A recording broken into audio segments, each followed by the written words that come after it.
Hi, this is Mark Sellers, and this is a video tip exclusively for my clients who are on their blind spots journey. You learned in taking the enneagram with me that your number goes to a number in stress and it goes to another number in growth.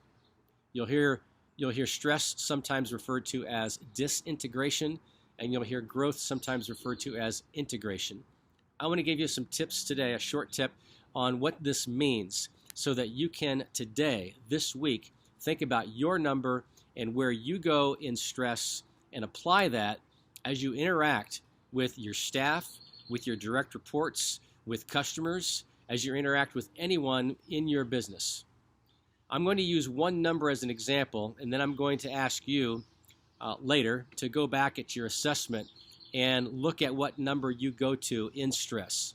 So just to keep this short. So let's just take the number 2, the giver, the helper. This is somebody who puts everyone else before themselves. They're generous, they're caring, they carry the burden of making sure everybody else is okay. That's the 24/7 tape that's running in their head. The world would be a darker place without 2s. 2s get into a stress mode by going to an 8. The 8, recall, is the not afraid to be confrontational, straightforward, tell you how it is, here it's coming at you number. The bold, the brash individual. So a 2 going to an 8 may seem kind of strange, but the Enneagram Masters have told us that this isn't a random direction. It's actually where 2s go to when they're stressed out. So what does it mean to go to 8 in stress as a 2?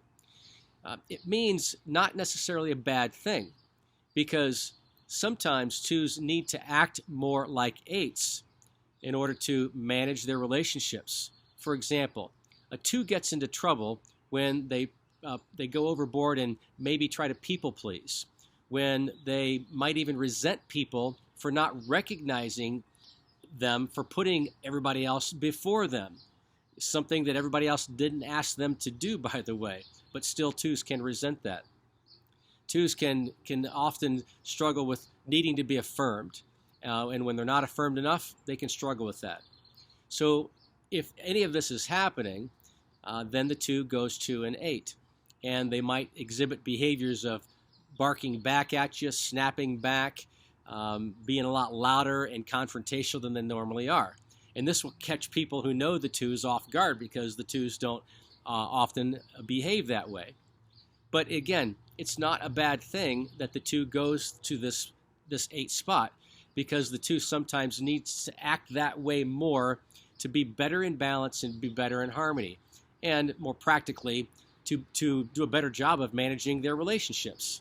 So if you have direct employees and you find yourself too many times trying to bail them out as opposed to holding them accountable to something, then you got to be more 8-like to hold them accountable and not let them, on your accord, not let them get away with something that you are helping them by bailing them out.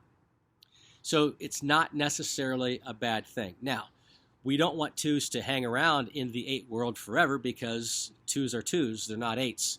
And it would be very, very stressful if the 2s were living in this period of 8ness for too long. Not good. And as it is with all of our numbers, it's okay for you to go to that stress number from time to time and in certain situations. It can actually be good for you, but you wouldn't want to live there for reasons I just gave.